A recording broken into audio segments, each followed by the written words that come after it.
G'day cocktail lovers, I hope you've been keeping well and I hope you're ready for some more cocktails. I thought I'd get together some themed cocktails for Halloween, seeing Halloween's coming up. Put this up a little bit in advance of Halloween in case you like some of the recipes and you need a bit of time to maybe get some ingredients together. Some inspiration, depending where you are in the world, is going to depend whether maybe you're associating with other people at Halloween, or maybe you're not. You might be in a lockdown type situation, or you may just be choosing not to interact because of, the plague that is everywhere. So, but even if it's just at home, or maybe doing as the Japanese call it, onnomi, online drinking with friends, something I've been known to do, a few Halloween themed cocktails. When I was looking up, what will I do for a Halloween cocktail? I thought there are two things that I think make a cocktail a suitable Halloween cocktail. One is the look of the cocktail, and second might be the name. It's a very spooky Halloweeny name for a cocktail. And so there's a mix in here. I'm going to do 3 cocktails. The first one is for the look. I'll show you my book. I really like this book. The Cocktail Chronicles, Navigating the Cocktail Renaissance with Jigger, Shaker and Glass, from Paul Clark. I really like this. Mrs. Angry got me this when I first started getting into making cocktails at home, and he tells great stories about the drinks, and there's some really good recipes in there. And this is one I found when I was doing the online drinking with friends. It's called a coin toss, and then I made it. It was an incredible blood red drink, and I thought instantly of Halloween. I thought, no, although it's called a coin toss, I'm going to rename it Dracula's Blood because it is an exceptional colour. It does depend on the vermouth. I'm using a very red vermouth, so to get this effect, you do need to use pretty red vermouth. So without further ado, I'll get into the first cocktail, the coin toss, or as I'm calling it for Halloween, Dracula's Blood. First up, the core of this drink is rum. The recipe recommended a fairly bold rum. This is one I picked up recently, Diplomatico Reserva, Ron Antiguo. This is from, I should have looked this up before doing it, didn't I? Venezuela. This is a Venezuelan rum. There you go. I'll admit, I got this because it was on a pretty good sale, like $25 off. And I thought, I'm going to lash out, get that one. Sounds pretty good. And it is. I've got a few rums, which is something that surprised me. This one is probably my favorite. It's very smooth, got a lot of character. And we're going to start off with this one, 2 ounces of rum, 60 mils in metric terms, of course, but 2 ounces of rum going in. We also want to add 3/4 of an ounce of a red sweet vermouth. I'm using an Australian vermouth. This is from South Australia, Unico Zello. They actually use among other elements in here, the Japanese citrus yuzu in here. It's incredibly good. I really like this. And there's going to be 3/4 of an ounce of sweet vermouth. Next up, we're getting into some slightly exotic ingredients. The recipe recommended 1/4 of an ounce of yellow chartreuse. And as I've done before, I'm going to substitute an equivalent Australian liqueur, Okar Gold, a herbal liqueur. Substitutes very well for yellow chartreuse, Suze, or other gentian liqueurs. It's always good to look at what you can substitute if you don't happen to have it. If you have yellow chartreuse, by all means go that. Maybe you can find something that's a suitable substitute, as I have. I'm going to do 15 mils of the Okar Gold. I just said 15 mils. It's not 15 mils, it's 1/4 of an ounce, 7.5 mils of the Okar Gold or yellow chartreuse or similar. And also, same amount, some Benedictine. Interestingly, yellow chartreuse and Benedictine share somewhat of a heritage in that their story is they were invented by monks as medicinal herbal tinctures, and they're very boozy for medicine. I'm on board with that. So we are also adding 1/4 of an ounce, 7.5 mils of Benedictine. The final ingredient is Peychaud's bitters, or you could use another Creole style bitters rather than an aromatic like Angostura. But yeah, it's your drink, it's your taste. But the recommendation is Peychaud's bitters, 2 dashes, in they go. We add a good amount of ice, and then we want to stir this. Throw some ice out of the glass, possibly. Give it about 30 revolutions. We want to get it chilled, get a little bit of dilution happening. Finally, we strain this into a chilled glass. Nicely in there. Yeah, see? And now I'm hoping you can see why I thought it was a suitable Halloween drink. Call it Dracula's Blood. This I can particularly see when I give it a bit of a taste. It's complex, it's herbal, it's got that rum backbone. The nice little addition of the bitters in there. This is one I see Gary Oldman in Bram Stoker's Dracula, the movie from the 90s. I think this is the sort of thing he would drink.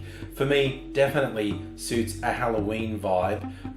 Well, technically it's called a coin toss, but for Halloween, this is Dracula's Blood.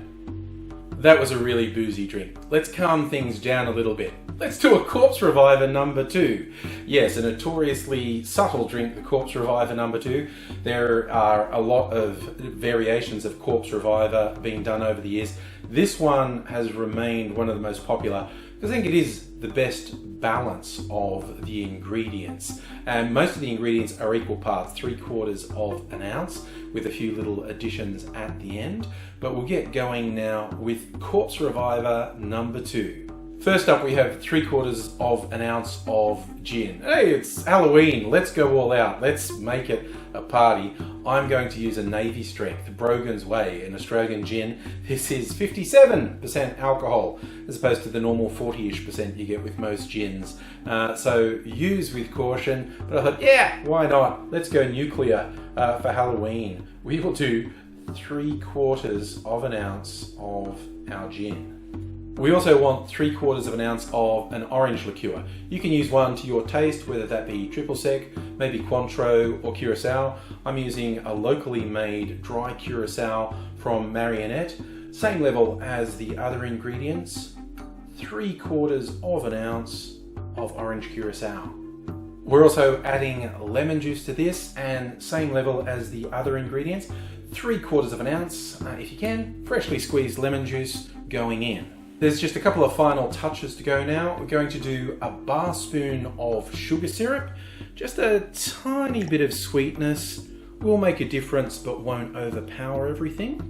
And just for fun, final touch, going to do 2 dashes of absinthe. Very imprecise measure. What's 2 dashes? Just a few mils, maybe half a bar spoon of absinthe as our final touch for our Corpse Reviver. We add ice to our shaker. Give this a good solid shake for about 10 seconds. Once more, I'm going to strain that into a glass I've had chilling. That is a nice, elegant looking drink, the Corpse Reviver. Who's this going to wake up?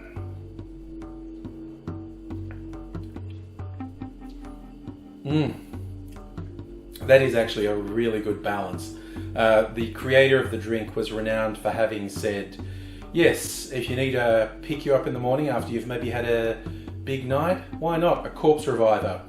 But a second one can be safely assumed will put the corpse back in the ground. Okay, maybe we should really calm things down now. Although, Halloween, and what would happen if you revived a corpse? You get a zombie. So, yeah, that's a Halloween drink, the Zombie, one of the infamous tiki drinks where I think it was Don the Beachcomber invented it, and it was notoriously like, patrons are limited to 2 of these in one evening, which is just a bit of marketing hype really. It's like, this will get you really hammered. And if you've never had a zombie or don't know what the recipe for a zombie is, the short version of it is it's all the rum and all the juices. You can adjust the types of rums and juices, I guess, according to your preferences. I'm going to more or less follow the Don the Beachcomber recipe, but I obviously have to adapt based on the rums I have. And yeah, one of them is definitely going to be overproof. So let's get into this. Going to start with 1 ounce of Plantations Overproof, 69. Nice. Yeah, the recommendation in the original recipe was a pot still rum. So like I said, you can adapt and that type of thing, but our first ingredient is going to be 30 mils or 1 ounce of overproof rum. The next rum recommended is more mellow, 1 to 3 year old white or gold rum. I'm using this Chairman Reserve white rum, and that's actually 45 mils, 1.5 ounces of our white rum going in. The third rum in the original recipe was another overproof rum, called for an aged overproof rum. I actually only have the one overproof rum, but this is a nicely aged rum, and I already had it out, so hey, why not? I'm going to do 1 ounce, 30 mils of the Diplomatico Reserve. If you're doing overproof for a second one, you might want slightly less, maybe 20 mils, but I will leave that decision up to you. In my case, I'm adding 1 ounce, 30 mils of the Diplomatico Reserve. The recipe also calls for half an ounce, 15 mils of falernum, which is something I really recommend you get for your home bar if you don't already have it.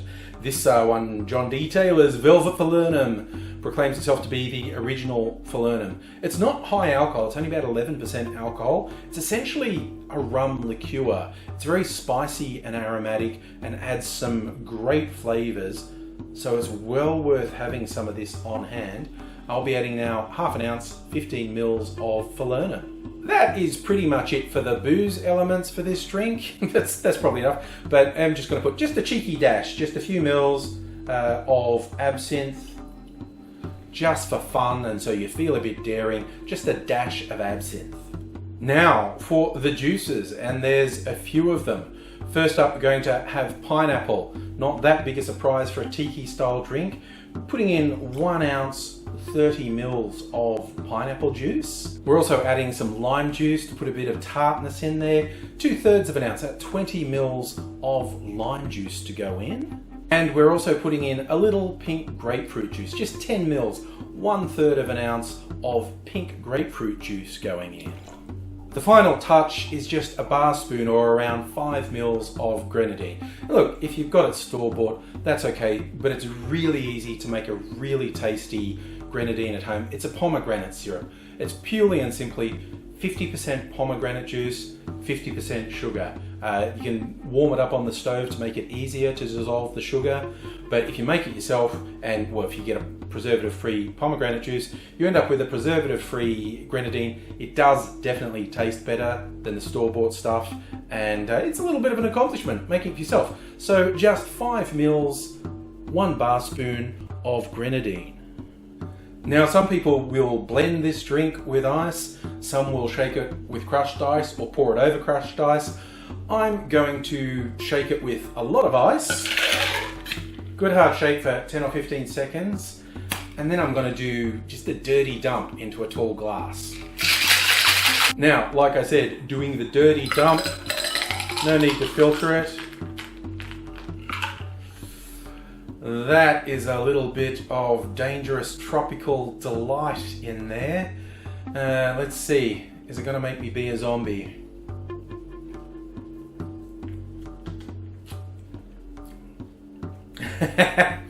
There is no mistaking. This drink has a lot of rum in it.